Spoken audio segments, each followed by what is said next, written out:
Namo Buddhaya. So welcome to today's Sutta class. Today we're going to be learning a very beautiful sutta. It's a sutta that many people rarely get to listen to, rarely get to hear, and it's something that that's very useful for our lives. And we can really, through this sutta, you can form a pleasant mind about the Supreme Buddha's teaching, the Dhamma and the Sangha, who followed this Dhamma, and it gives you something to learn and practice into your lives, so that little by little, gradually, you get closer to entering the path to Nibbana. Because as noble disciples of the Supreme Buddha, our one and only intention, our one and only goal in life really should be to escape from this long journey of birth and death. Okay, and having the opportunity to listen to the Dhamma is one of the greatest gifts that we have gotten in this human life. And if a person, having gotten this rare human life, once a person gets to listen to this Dhamma, if she is able to practice this Dhamma in his everyday life, develop the Dhamma path and enter the path to Nibbana, then without a doubt, that person will end in Nibbana. So really, there are no words to describe this opportunity that you have gotten, but it's in your hands. Whether you actually make use of this opportunity or not. Okay, just because you listen to the Dhamma does not necessarily mean that you can enter the Dhamma path. You need to listen to the Dhamma, remember the Dhamma, practice the Dhamma, and develop the Dhamma path with effort, determination. So if a person does not do that, if he simply keeps the hearing of the Dhamma as just hearsay, then that person cannot develop any further. So having gotten this opportunity, you should really make an effort to try to get close to entering the path to Nibbana. Okay. So today we're going to learn a beautiful sutta which is found in the Majjhima Nikaya of the Pali Canon. And the sutta will really help us to understand what a person is like once a person actually realizes this Dhamma, and what kind of characteristics are found in such a person who has actually entered the path to Nibbana. Okay, so this is a great sutta. The name of the sutta is called the Kosambiya Sutta. I will share the link with you.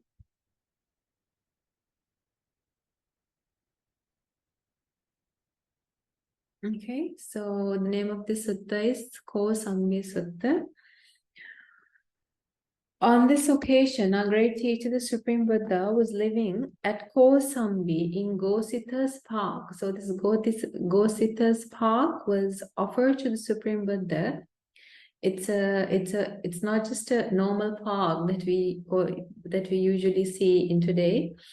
Gosita's Park, meaning this is a monastery. This park was offered as a monastery to our great teacher, the Supreme Buddha. So this nobleman, this very wealthy nobleman called Gosita, he made monasteries, he made lodgings, kutis, and everything the Sangha needs to live happily. And he offered this park after building a monastery inside the park. He built and offered it to the Supreme Buddha along with the Mahasangha. So at that time, our great teacher, the Supreme Buddha, was living at Kosambi in Gosita's Park. And on that occasion, bhikkhus in Kosambi had taken into quarreling and brawling and were deep in disputes. So at that time, when the Supreme Buddha was in Kosambi, the monks in Kosambi had gotten into a fight.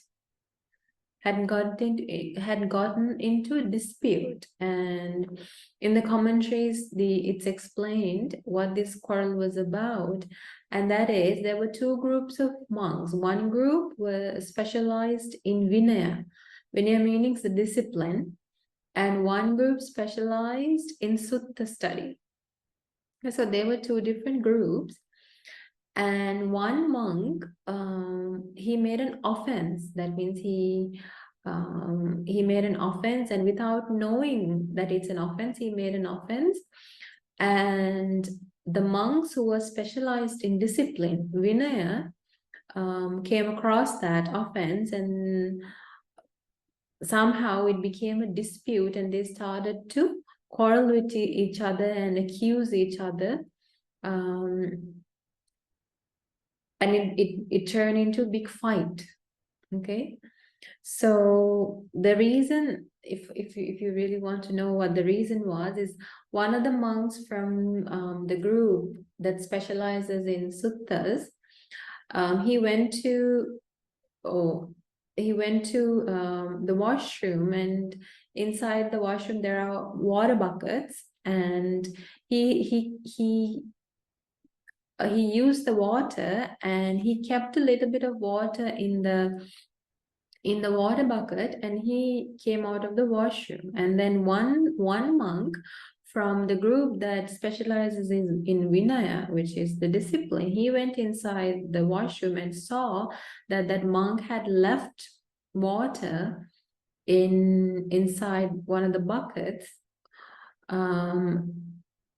And he accused the other monk of making an offense. So that means in the Supreme Buddha's disciples, in the Supreme Buddha's dispensation, when you go to a washroom, once you use the water, you have to empty the bucket before you leave, so that the other monk who comes in can use it and it's clean. So that's just one of the training rules that's implemented by the Supreme Buddha. So it's just a very minor rule, and that monk was not very mindful about that, and so that's why he kept a little bit of water before he left the water. So it's a very little, very minor, very trivial mistake, but this became such a big dispute.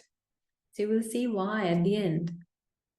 Okay, so even in our everyday life, sometimes very little things turn into big disputes, right? So now imagine this is something that happened among monks, right? So even these things can happen when you're not mindful. Okay, so the Supreme Buddha teaches, so these bhikkhus were in dispute, and they were stabbing each other with verbal daggers. What are verbal daggers? A dagger, you know what daggers are, right? So once you hit a person with a dagger, it just completely hurts that person. So verbal daggers means words. When you use harsh words, mean words towards others, it's like stabbing a person with a dagger. It hurts that person. So these monks were using harsh words on each other in this fight, in this dispute. And they could neither convince each other nor be convinced by each other. And they could neither persuade each other nor be persuaded by others. So they were not come to terms with this to solve this problem, and this problem was going on and on and on. Okay, so a very mindful monk, a wise monk, he went to the Supreme Buddha, and he told the Supreme Buddha of what was happening. And at that time, a great teacher, Supreme Buddha, he told one monk to go and call those bhikkhus who are quarreling with each other. Okay, so all of those bhikkhus who were quarreling with each other, they all came to the great teacher, the Supreme Buddha. And at that time, the Supreme Buddha asked, "Bhikkhus, is it true that you have taken quarreling and brawling and are deep in disputes, stabbing each other with verbal daggers, that you can neither convince each other nor be convinced by others, that you can neither persuade each other nor be persuaded by others. So when the Supreme Buddha asked this, these monks replied, Venerable Sir, it is true, we are quarreling with each other. And the Supreme Buddha asked, because what do you think when you're quarreling with each other, when you're using harsh words on each other, when you're stabbing each other with verbal daggers, on that occasion, do you maintain acts of loving kindness by body, speech, and mind in public and in private towards your companions in the holy life? So when you're engaging in these fights, when you're quarreling, when you're in dispute with each other, at that occasion, do you have acts of loving kindness, verbal loving kindness, and mental loving kindness within you towards your companions in the holy life? So the bhikkhus replied, no, Venerable Sir. Right? If you have loving kindness towards someone, can you ever fight with them? Would you ever fight with them and quarrel with them? No, right? So clearly they have absolutely no loving kindness in their mind. So the Supreme Buddha's bhikkhus, when you take quarreling and brawling and are deep in dispute, stabbing each other with verbal daggers, on that occasion, you do not maintain acts of loving kindness by body, speech, or mind. In public and in private towards your companions in the holy life. O misguided men, the Supreme Buddha addressed those monks as Moga Purisa. In Pali, it's called Moga Purisa. Moga Purisa means, actually, the real meaning is empty people, hollow people. That means there's absolutely nothing inside of them. So that's the way the Supreme Buddha addresses them, to make them realize that they are really completely away from the Dhamma. So the Supreme Buddha addressed them as misguided, hollow men. What can you possibly know? What can you possibly see that you take to quarreling and brawling and fighting with each other? The Supreme Buddha asks, "O misguided men, this will lead you to harm and suffering for a long time." Okay, so the Supreme Buddha clearly stated that behaving like this, okay, without loving kindness in your body, speech, and mind is going to lead to your harm and suffering for a long time. Then the Supreme Buddha explains, then the Blessed One addressed the bhikkhus thus. The Supreme Buddha teaches, because there are these 6 principles that should be reflected often. How many principles are there that should be reflected often? 6. There are these 6 principles that should be reflected often, that creates pleasantness and pleasingness towards others, that leads to respect and conduce to cohesion, to non-dispute, to concord, and to unity. So the Supreme Buddha explains there are these 6 principles that you should often reflect, that you should often practice. And if you practice these 6 principles, what does it lead to? It leads to pleasantness among those who you're living with. It leads to respect. It makes you respect others. And it conduces to cohesion, non-dispute, concord, and unity. So you can live in harmony. If you have these 6 principles within you, you can live in harmony without any disputes or quarreling. So this sutta is taught to bhikkhus, but as lay devotees, you can relate it to your life and practice this within your life so that you can also live in harmony. You can live a very cordial, pleasant and united, harmonious life. If you have these 6 things, you can live happily. So let's see what the first one is. The Supreme Buddha teaches here. So what are the 6? Okay, this is the first one. The first one is, here a bhikkhu maintains bodily acts of loving kindness both in public and in private towards his companions in the holy life. So what's the first one? A person should always maintain bodily acts of loving kindness. So your actions should be based on loving kindness. So the thing, you should do things, you should maintain bodily acts of loving kindness towards your companions when they are in front of you and when they are not. That's what's meant by public and private. Okay, so you should have you should act with loving kindness towards your companions, whether they are in front of you or not. Understand? So to explain this in the commentaries, it's explained as this. So if you're always doing things to help others, okay, so in the community of monks, there are many things to be done. Okay, for example, you need to make robes for the Sangha, you need to create lodgings for the Sangha, and there are many work to support the community.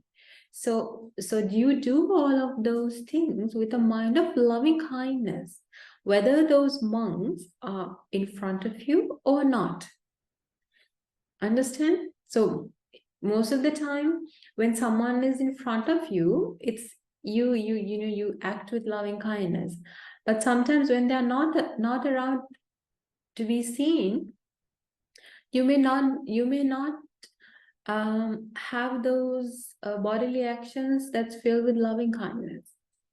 In the commentaries, it's explained like this. For example, among the community of monks, sometimes monks keep things in the wrong place, or they keep things in the wrong way. Okay, for something should be turned upright, they keep it turned upside down. So when you see things like that, if you're someone who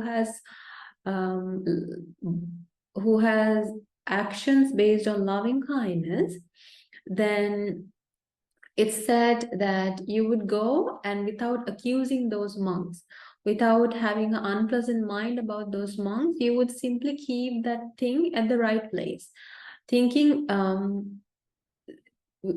having loving kindness thoughts. Understand?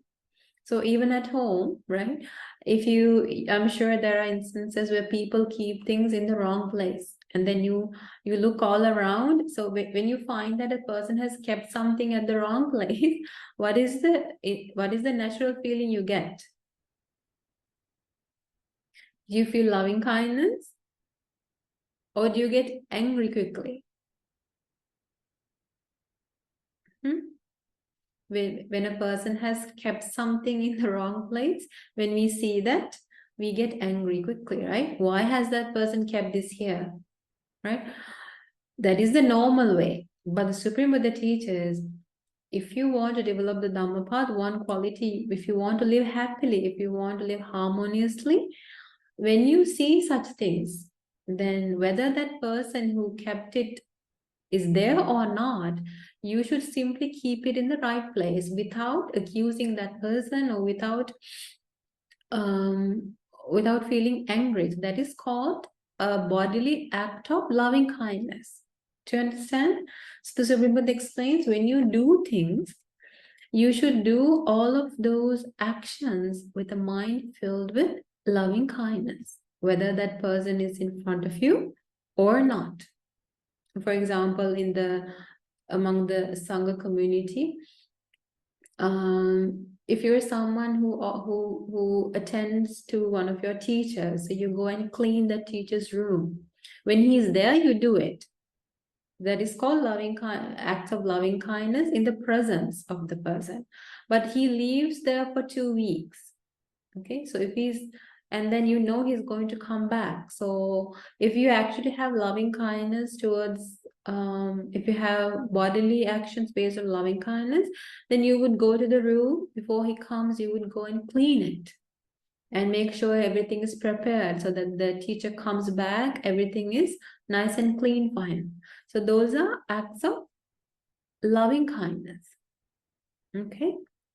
So the Supreme Buddha explains, if you want to live harmoniously, that's one factor that you should develop in your life.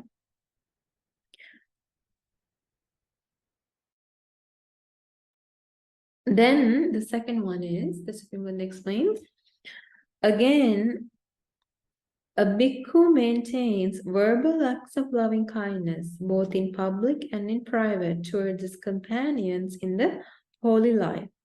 This too is a principle that creates pleasantness, respect, unity, cohesion towards companions that you're living with. So the second factor is having verbal acts of loving kindness. So whether others are in front of you or not, you speak to them with loving kindness. Because now usually when people are in front of us, you speak to them very nicely and very respectfully. But some people, when they are not around, they don't speak so nicely about them. They don't speak with so much respect. Okay, so the Supreme Buddha explains that leads to disputes, that leads to disharmony. The Supreme Buddha explains whether that person is in front of you or not. You should speak to that person. You should speak to that person, and you should speak about that person with loving kindness. Okay, when you're speaking to them, speak to them nicely, and even when they are not there, speak to them with respect and speak about them nicely. Understand? Because if you speak about another person in an unpleasant way, in a disrespectful way, when he is not there, then most of the time that leads to many disputes, right? But whether that person is here or not, whether he's in front of you or not, if you speak with loving kindness, then there is absolutely no problem. There are no disputes, and it maintains unity in life. So that is the second factor you need to develop, the Supreme Buddha explains. And the third one is, again, a bhikkhu maintains mental acts of loving kindness, both in public and in private towards his companions in the holy life. And that leads to pleasantness, respect, unity, and cohesion. So through your mind, you always have mental thoughts of loving kindness. So you always think, may that person be well and happy, whether he is in front of you or not. Okay, even if someone goes far away, you always think, oh, may he be safe, may he come back safely, may he be happy, may he be protected. So those are all thoughts of loving kindness. So the Supreme Buddha explains you should have these thoughts of loving kindness, whether that person is in front of you or not. Then the Supreme Buddha explains the third factor that leads to cohesion and unity and harmony is, again, a bhikkhu uses things in common with his virtuous companions in the holy life. Without making reservations, he shares with them any gain righteously gained, including even the mere content of his bowl. Okay, so what that means is this bhikkhu, whatever he gains righteously, he always shares it among the monks, among the bhikkhus. So even when he goes on the alms round, whatever he gets for alms, he comes back to the monastery and he always shares it without eating it all alone.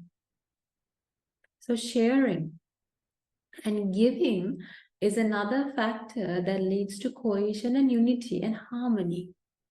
In fact, in the Dhamma, there's something called practicing Saraniya Dhamma. And what that is it's a practice that um, bhikkhus used to develop within their lives, and that is when a bhikkhu goes on the alms round, he comes back to the monastery and he always shares the food that he gets into his begging bowl with sick monks, or he shares it with monks that are attendant to sick monks, and he shares the food with guests who have come to the monastery, or he shares the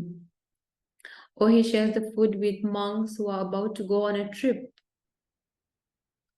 right? And then after that, if there's something left, he shares it with the senior monks. And then if there's something left, he eats it. Okay? And if a monk practices, the monk always shares sharing.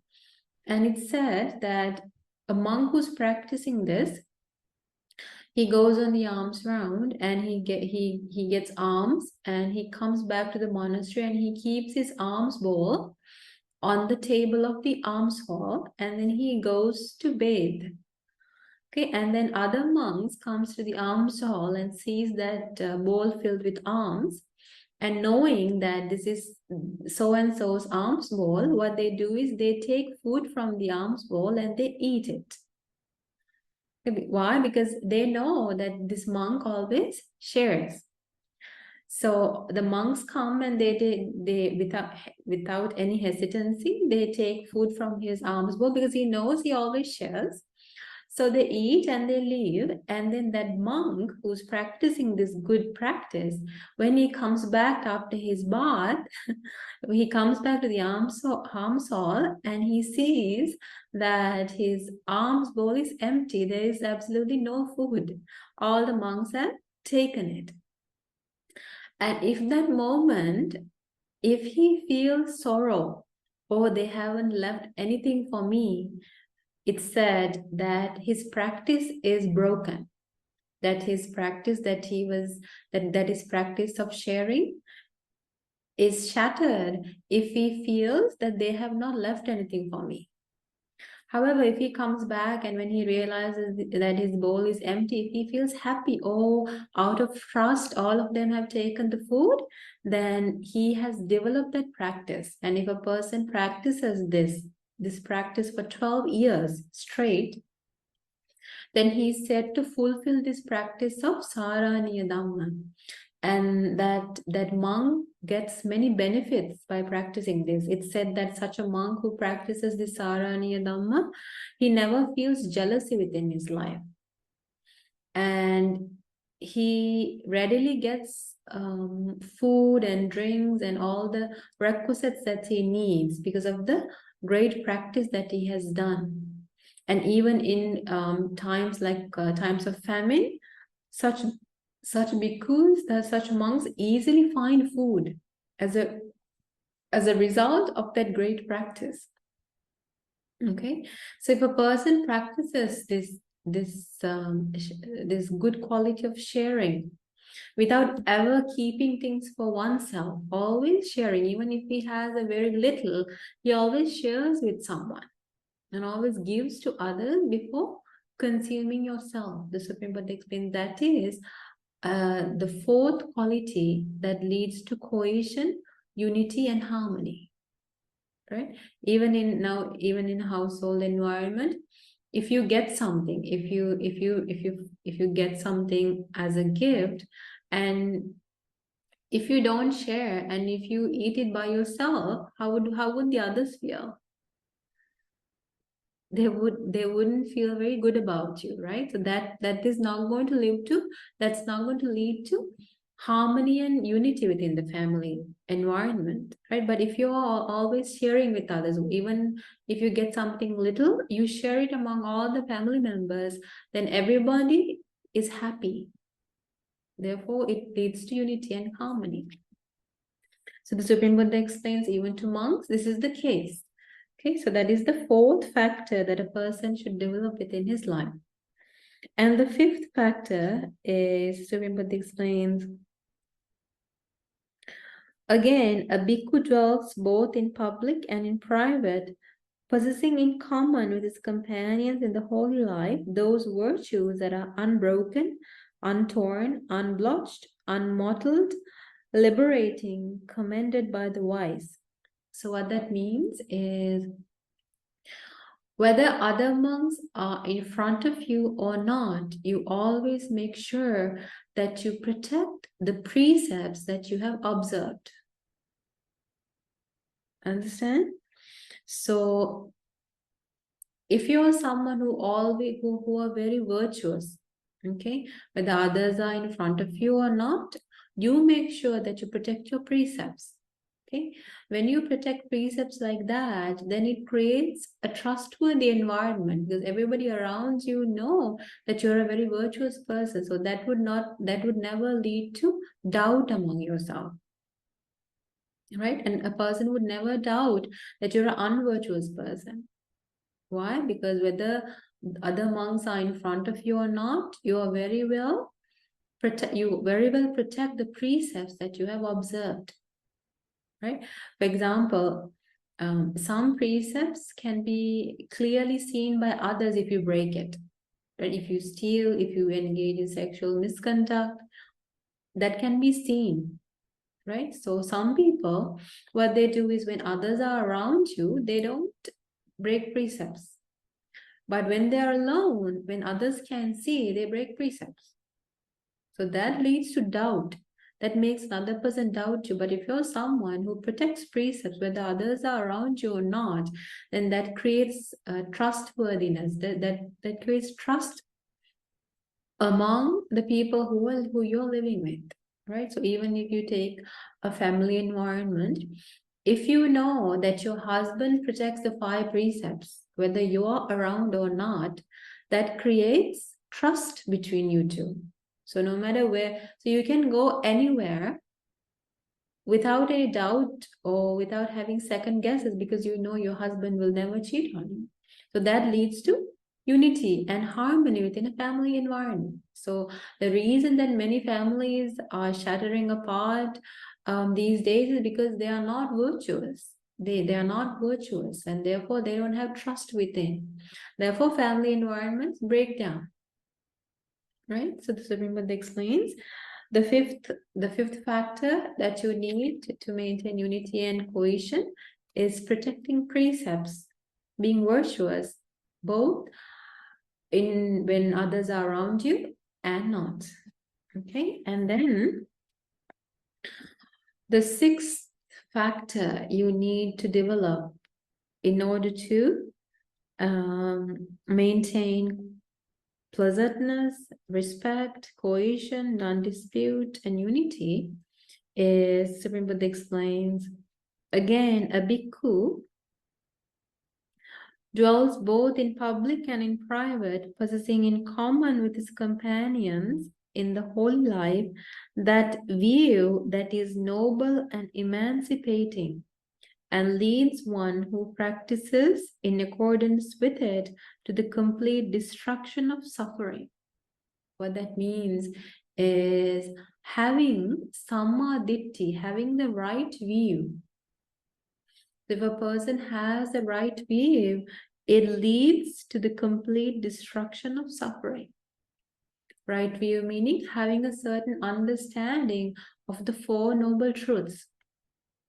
Understanding what suffering is, understanding what the cause of suffering is, and understanding the cessation of suffering, and understanding the path leading to the cessation of suffering, which is the Noble Eightfold Path.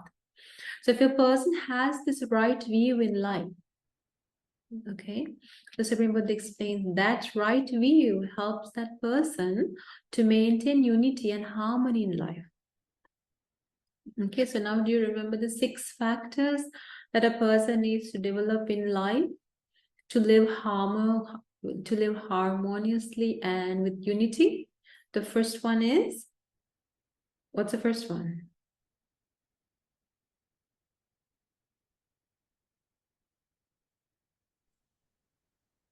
Bodily act of loving kindness. Good. Bodily acts of loving kindness. Okay. So whether others are around you or not, you always have acts of loving kindness through your body. What's the second one?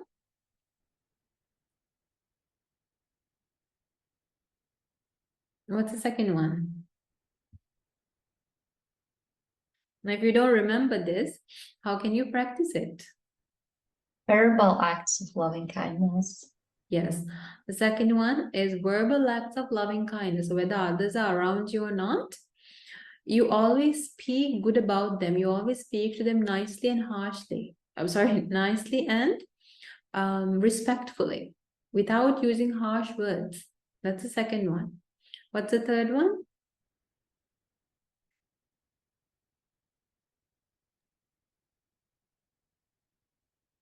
Mental acts of loving kindness. Mental acts of loving kindness, or in your mind, always thinking for their welfare, thinking for them to always have the best.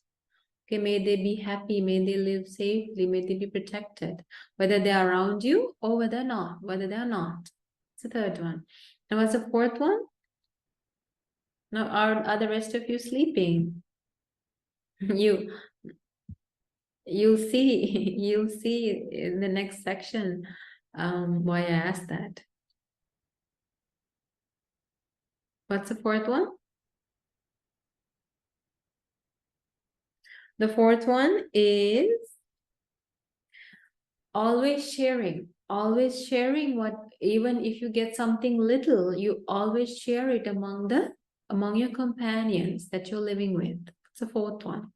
And the fifth one is always protecting the precepts that you have observed, whether they are in front of you or whether they are not. And the sixth one is having the right view in life, that is sammaditthi, that is having a certain understanding of what suffering is, what the cause of suffering is, and what the cessation of suffering is, and the path leading to the cessation of suffering, and always being able to identify the right from wrong, the good from bad. Okay, that is called the right view. So the Supreme Buddha explained this right view is like the pinnacle of the house. You know, in some houses, I'm sure you have seen in the roof, okay, all the rafts of the wooden rafts of the roof all come together, like kind of like in a hut, right? All those rafts come together and it's connected to the middle pinnacle. Okay, so if that middle pinnacle is not there, all of the other rafts fall down, right? So remember the explains out of these 6 factors, Samma Ditthi is like the pinnacle. It's because of that Samma Ditthi that a person is able to maintain those other 6 factors around him. So that Samma Ditthi is a great supporter to developing those other 6 factors. Okay. And then the Supreme Buddha further explains a beautiful a beautiful Dhamma point, and that's Supreme Buddha explains. And how does this view that is noble and emancipating lead the one who practices it to the complete destruction of suffering? Okay, so how is having this right view in life, this right view in life, how does it lead to the destruction of suffering? The Supreme Buddha explains here, a bhikkhu gone to the forest or to the root of a tree considers thus. Okay, how does he think? He thinks like this. Is there any obsession unabandoned in myself that might so obsess my mind that I cannot know or see things as they actually are? Are there any obsessions in my mind that blocks me from seeing the right from wrong? If a bhikkhu is obsessed by sensual lust, then his mind is obsessed. If he is obsessed by ill will, anger, then his mind is obsessed. If he is obsessed by laziness and drowsiness, then his mind is obsessed. If he is obsessed by restlessness and remorse, then his mind is obsessed. If he is obsessed by doubt, then his mind is obsessed. So if a person has these things in his mind, then the Supreme Buddha teaches, then that person cannot, he is unable to see things as they actually are. He is not able to see the reality. The Supreme Buddha explains, if a person's mind is overcome by lust, if a person's mind is overcome by anger, he is not able to see clearly. At that moment, he is acting, he is like a blind person. He can't see reality. Okay, isn't that true? When your mind is overcome by anger, can you see the reality? Can you see things as it is? No, you're like a blind person. So that is why the Supreme Buddha teaches you should never make decisions when you're angry. Why? Because you can't see the reality. Okay, so the Supreme Buddha explains, if your mind is filled with sensual lust, if your mind is filled with anger, if your mind is filled with laziness and drowsiness, if your mind is filled with restlessness and regret, and if your mind is filled with skeptical doubt, if you're always doubting this Dhamma, if you're doubting the Supreme Buddha, Dhamma, and the Sangha, okay, then your mind is obsessed. You can't see clearly. So this bhikkhu, he investigates about himself and he sees, do I have these things?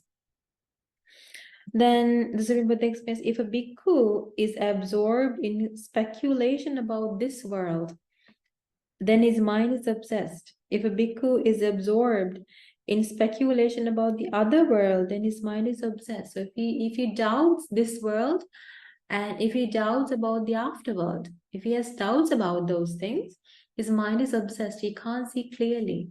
Supreme Buddha explains, that's when a bhikkhu starts to quarrel. That's when a bhikkhu takes to quarrel. That's when a bhikkhu takes to quarreling and brawling and is deep in disputes, stabbing each other with verbal daggers. So if a person's, so here the Supreme Buddha clearly explains to these monks why they have gotten into a dispute. Understand? What is the reason? Because their minds were obsessed by sensual lust, because their minds were obsessed by anger, because their minds were obsessed by laziness and drowsiness, because their minds were obsessed by restlessness and remorse, because their minds were obsessed by skeptical doubt, because they didn't have sammaditthi. Now, do you see? The reason that people quarrel in this world is because they have these obsessions. Their minds are obsessed. Okay? And then the Supreme Buddha explains that monk who has those 6 factors that we discussed previously, when he looks into himself, whether he has these obsessions within his mind, he realizes that there is no obsession unabandoned in myself that might so obsess my mind that I cannot know and see things as they actually are. My mind is well disposed for awakening to the truths. This is the first knowledge attained by him that is noble, supramundane, not shared by ordinary people. Okay, so once a person comes to sammaditthi, once a person gains the right view in life, then that person, when he looks into his mind, he realizes that his mind is not obsessed by sensual lust, anger, drowsiness and laziness, restless and remorse, and skeptical doubt. And therefore, he gets the knowledge that his mind is free from these obsessions. Though this is a knowledge that's gained only by a noble disciple, the Supreme Buddha. Okay, that's the first knowledge he gets. Again, a noble disciple considers thus: when I pursue, develop, and cultivate this view, do I personally obtain serenity? Do I personally obtain quenching? He understands thus, when I pursue, develop, and cultivate this view, I personally obtain serenity. I personally obtain quenching. This is the second knowledge attained by him that is noble, supramundane. Supramundane means it exceeds the normal, ordinary person's ability. Okay? And it's not shared by ordinary people. Ordinary people means people who have not come to the Dhamma, Putajjana. Okay?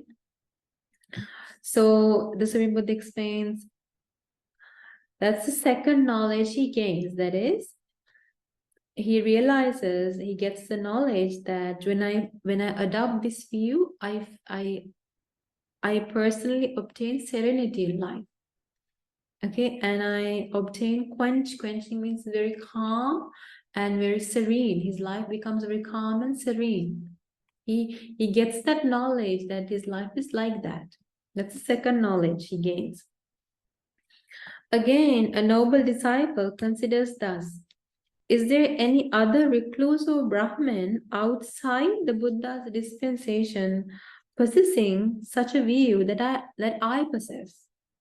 Okay, so he wonders, are there any other recluse or Brahmin who possess the same view that I possess outside of the Buddha's dispensation? And then he realizes that there are no recluses or Brahmins outside of the Supreme Buddha's dispensation who has the same view as me, right? Or that is, the Supreme Buddha explains, the first bhikkhu, the second bhikkhu, the third bhikkhu, and the fourth bhikkhu only arise in the Supreme Buddha's dispensation. First bhikkhu means a Sotapanna disciple. Second bhikkhu means a Sakadagami disciple, a once returner. The third bhikkhu means an Anagami disciple, a never returner to this world. And the fourth bhikkhu means an Arahant. So these four stages can only be obtained in the Supreme Buddha's dispensation. A person cannot obtain these four stages outside of the Buddha's dispensation. So through his own knowledge, he realizes this through himself. Okay, that is the third knowledge. And the fourth knowledge that he gains is, again, a noble disciple considers thus: do I possess the character of a person who possesses right view? What is the character of a person who possesses right view? That is, although he may commit some kind of offense for which a means of rehabilitation has been laid down, still he at once confesses, reveals, and discloses it to the teacher or to wise companions in the holy life. So what is the fourth knowledge that he gains? That is, if he makes an offense, that means if he breaks a certain precept that's implemented by the Supreme Buddha that can be corrected, he never hides it. He opens up and he reveals it to the teacher or his wise companions, and he corrects himself. He never hides it. This is another factor of a noble disciple. A noble disciple never hides his mistakes. So he never hides his errors. He always opens up and reveals his wrongdoings to either the teacher, the Supreme Buddha, or his noble companions who are wise. And then he opens up and he corrects himself. Okay, so that is the fourth knowledge that a noble disciple gains. And the Supreme Buddha explained, it's like this. If a little infant, if he touches a very hot burning coal, he quickly takes his hand off. Right? In the same way, he never, once he feels the heat, he never keeps touching it. He quickly takes his hand away. Right? In the same way, if a noble disciple makes a lapse right? If he makes a small mistake and if he makes an offense in the Blessed One's dispensation, he quickly corrects. He quickly opens up, he reveals his mistake, and he corrects himself. This is the fourth characteristic. This is the fourth knowledge that a noble disciple gains. And then the fifth knowledge is this. Again, a noble disciple considers thus: do I possess the character of a person who possesses right view? What is the character of a person who possesses right view? This is the character of a person who possesses right view. Although he may be active in various matters for his companions in the holy life, yet he has a keen regard for training in the higher virtue, training in the higher mind, and training in the higher wisdom. Okay, so what that means is a noble disciple, he makes sure that he completes and fulfills all the duties that he needs to complete. He does not neglect his duties. Okay, so as a monk, there are many things a monk needs to do. A monk, sometimes there are instances where you need to sew robes, and there are instances where you need to make stupas, right? That's a lot of work. And there are instances, and you have to make sure that you complete cleaning things like bodhi trees and stupas. So there are a lot of work to be done by a monk.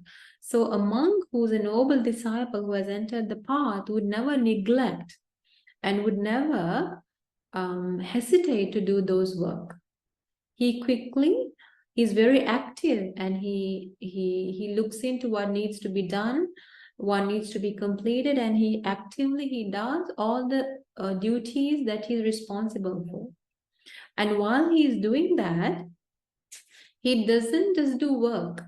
Okay, while he's doing that, he has a keen desire that he wants to develop his virtue, that he wants to develop his concentration, and that he wants to develop his wisdom. Okay, so while he's doing his work, he also makes sure that he develops his Dhamma path. Okay, so Bhikkhu would never just do work in his entire life. He does the work, he does his duties while making sure that he develops his Dhamma path. Understand? So that is the fifth knowledge that a noble disciple gains. And the Supreme Buddha gives a simile to this. The Supreme Buddha explains it's like this. Just as a cow with a new calf, while she graces, watches her calf, so too, that is the character of a person who possesses right view. So just like a cow who has just given birth to a new calf would always keep an eye on the calf and make sure that the calf is protected. And while she does that, she also raises grass. She also eats grass and makes sure she nourishes herself.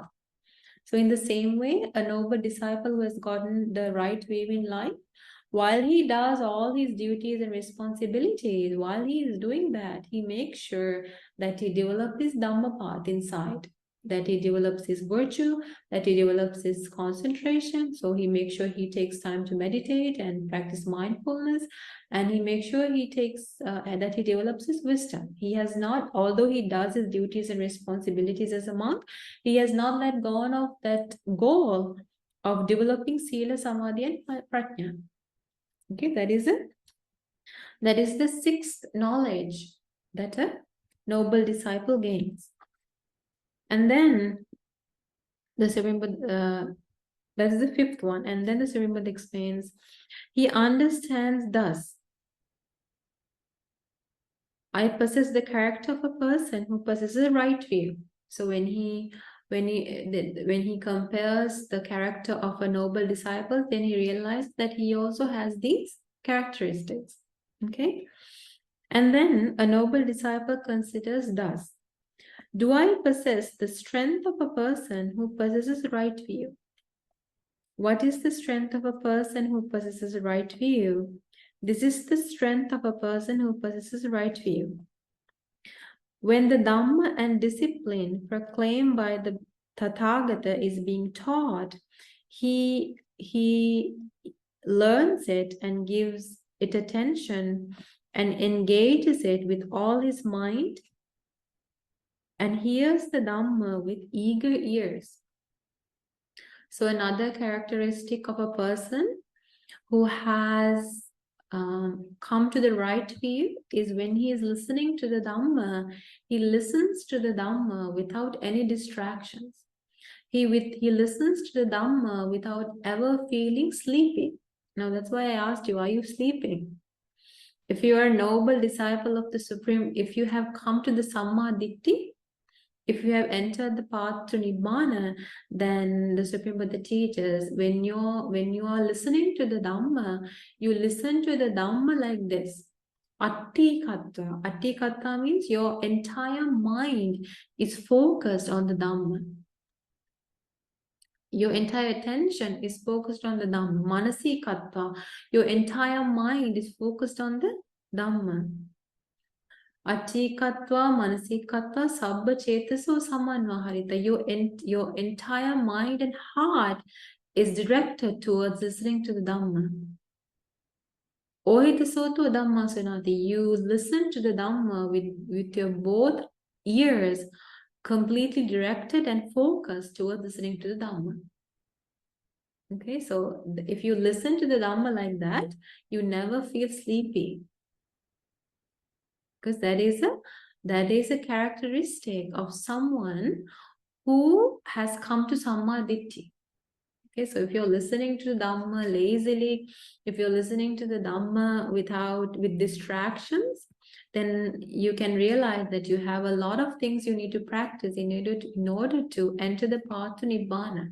So you should practice listening to the Dhamma without making yourself distracted.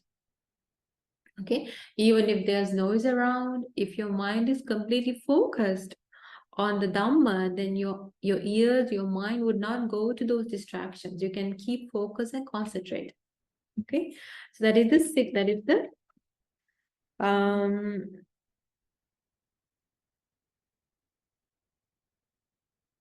is the sixth quality. That is the sixth knowledge that a noble disciple gains, that he realizes that he can listen to the Dhamma with his entire mind focused on the Dhamma without any distractions. Okay, so he realizes it through himself. And then the Supreme Buddha explains the seventh knowledge is when he is listening to the Dhamma. Again, a noble disciple considers thus, do I possess the strength of a person who possesses right view? What is the strength of a person who possesses right view? That is, when he is listening to the Dhamma, he gains inspiration in the meaning. He gains inspiration in the Dhamma and he gains gladness connected with the Dhamma. So if a person has the right view in life, when he's listening to the Dhamma, he feels happy. He gets inspired. He feels happy, and his mind becomes gladdened when he's listening to the Dhamma. That's another characteristic of someone who has come to Samma Ditti. Understand? When you're listening to the Dhamma, if your mind is always inclining inward, if you don't feel any happiness when you're listening to Dhamma, then through that you can realize that you have not acquired the Samma Ditti. If you have acquired Samma Ditti, when you're listening to the Dhamma, you feel inspired, you feel gladdened, your mind is so joyous. That's a characteristic of a person who has come to Samma Ditti. Okay. The Supreme Buddha explains, this is the seventh knowledge attained by him that is noble, supramundane, not shared by ordinary people. So these seven knowledges are not something that's gained by an ordinary person, only someone who has gained the Samma Ditti. Okay? When a noble disciple possesses these seven factors, He has well sought the character for realization of the fruit of stream entry. So if he has these seven, if he has these seven factors, then he has the qualities needed to become a stream entrant. So that means he becomes a Sotapanna disciple. So if a person has these seven types of knowledge, that person becomes a stream entrant. If you become a stream entrant, you only have a maximum of 7 lives. Within a maximum of 7 lives, you become free from this samsara. And once you become a stream entrant, you never fall back into the fourfold hell. You can escape from this samsara. You enter the path nibbana. If you enter the path nibbana, you end up in nibbana within a maximum of 7 lives. That is what the Blessed One said. The bhikkhus were satisfied and delighted in the Blessed One's words. So that is the end of the sutta. So when the Supreme Buddha taught this sutta to those bhikkhus who were in a dispute, they realized why they were in a dispute. And they realized the qualities that they should develop within their lives. If they develop these qualities within their life, they are able to become free from this samsara by entering the path to nibbana. So what are the seven knowledges that a person gains once he become a Sotapanna disciple? The first one is he realizes that his mind is free from sensual lust, anger, drowsiness and laziness, that his mind is free from doubt, and that he has absolutely no speculation about this world and the afterworld. He gets that knowledge that he's completely clear, that he's free from those obsessions. That's the first one. Okay. Then he gets the knowledge that because he has this right view in life, he has serenity in life, that he has calmness and he's quenched. That's the second knowledge that he gains. Okay. And the third knowledge that he gains is he realizes that there's absolutely no other person outside of the Supreme Buddha's dispensation who has the same view as him. That is Samma Ditti. He gets that knowledge. He gains that knowledge through himself. That's the third one. And the fourth knowledge is he gains the knowledge and he realizes that he has the characteristics of a person who possesses right view, and that characteristic is if he makes an offense, that if he makes a mistake in terms of his precepts, he never hides it. Okay, always opens up and reveals his mistake or offense and corrects himself. So he gets the knowledge that he's also like that. That's the fourth one.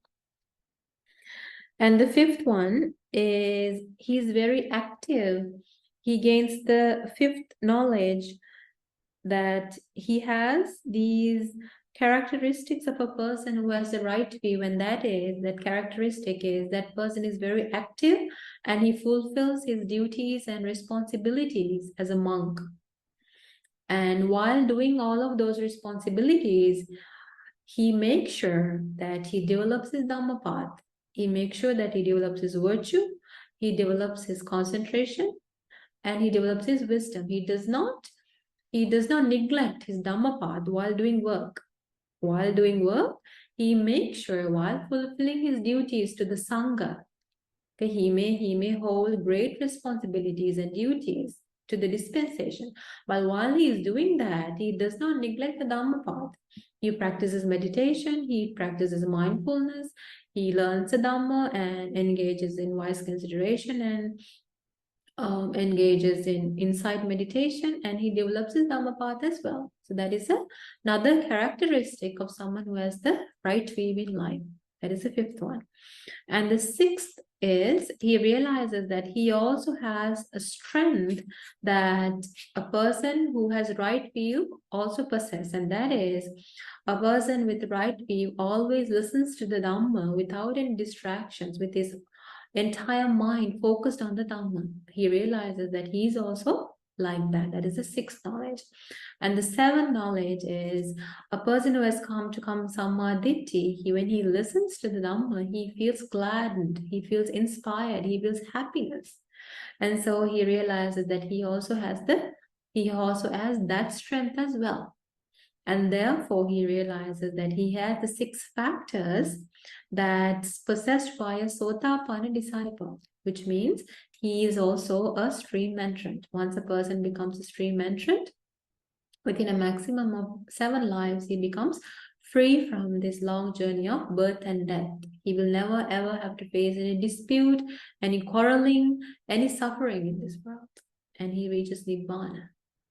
Okay, so that is the end of the sutta, Kosambiya Sutta. So may this beautiful sutta help all of us to develop the 6 factors that's needed to maintain harmonious, united life.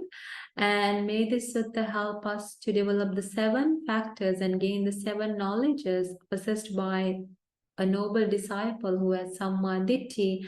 And may this sutta help all of us to realize the Four Noble Truths in this Gautam Buddha's dispensation and escape from all suffering. Sadhu, sadhu, sadhu.